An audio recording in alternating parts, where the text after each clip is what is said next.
Right. Let's consider the small intestine meridian. Now, small intestine meridian is a very important meridian. Its pathway goes through the back of the shoulder and through the elbow, up the side of the neck and on the side of the head. It's a yang meridian, and it's particularly useful for treating pain on the posterior aspect of the shoulder and the upper back, also into the neck.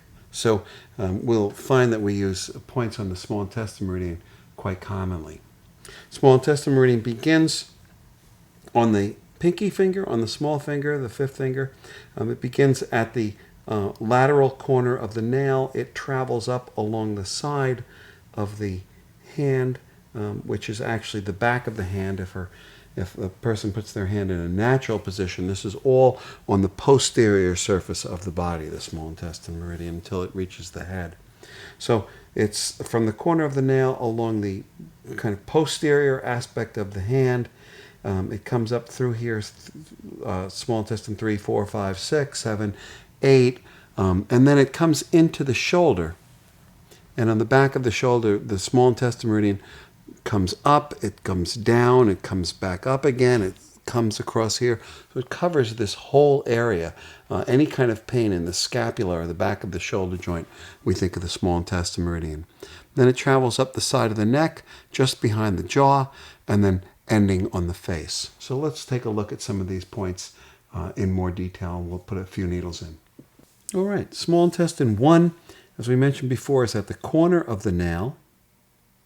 So the lateral corner of the nail.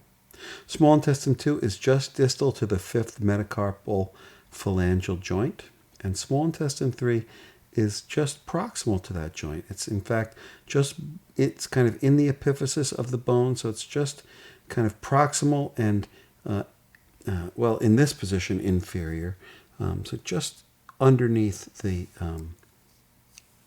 head of the metacarpal bone here. Small intestine 3, sometimes people say if you just make a fist, can I ask you to make a fist here? It's at the end of this major crease. And on our model, it's just about, she has just the perfect crease here. Some people have multiple creases like I do, but this is just right. So we ask you to relax your hand. Small intestine 3 is a very important point.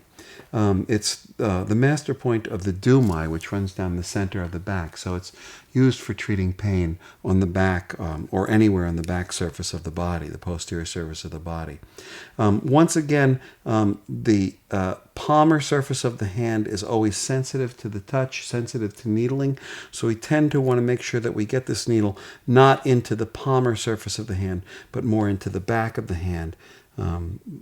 So needling quite like that, and then set that needle. Sometimes this point can have a little bit of a pinch, but I think we did a reasonably good job this time, right?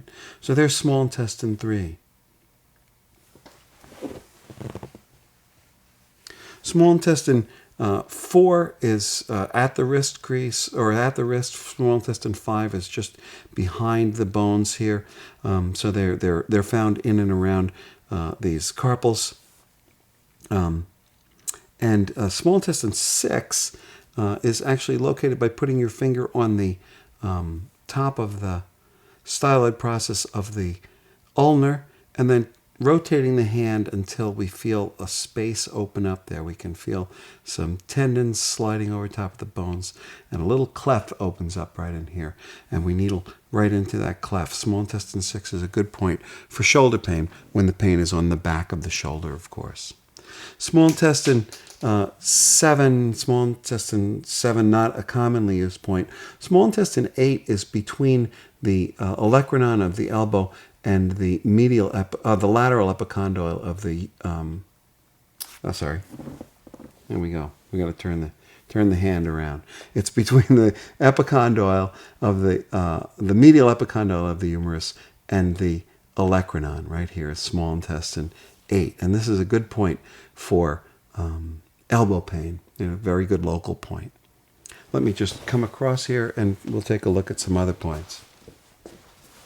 So small intestine 8 we find here. Small intestine 9 is just above the axillary fold. You can relax your arm, that's fine, thanks. Small intestine 9 is just one sun above the axillary fold, and of course your finger falls right into that spot. Small intestine 9, small intestine 10 is above small intestine 9, and it's just below the spine of the scapula, right? So small intestine 9, small intestine 10, small intestine 11 is just in the center of the scapula. So you could you put your fingers around the scapula like this, so you're landmarking the bottom of the scapula and the two top corners of the spine of the scapula, and right in the center there, your finger falls right into this deepest hollow in the center of the scapula. And this is a very, very commonly used point, probably the most moving point in this area. But all of these points, 9, 10, 11, 12 is just over the scapular spine, right? So 9, 10, 11, and 12 are all very commonly used. We'll needle small intestine 9,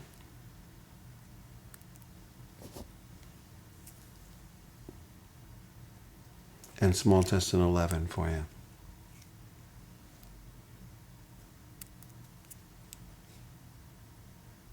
Once again, these points are very good for treating pain in the shoulder, especially the back of the shoulder joint, and anything in the scapula or tightness in between the shoulder blades. These are all points that are commonly used.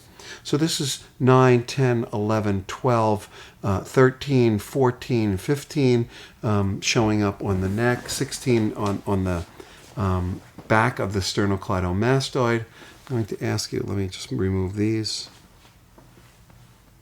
Let me ask you to just turn a little bit towards the camera. That's great, thank you.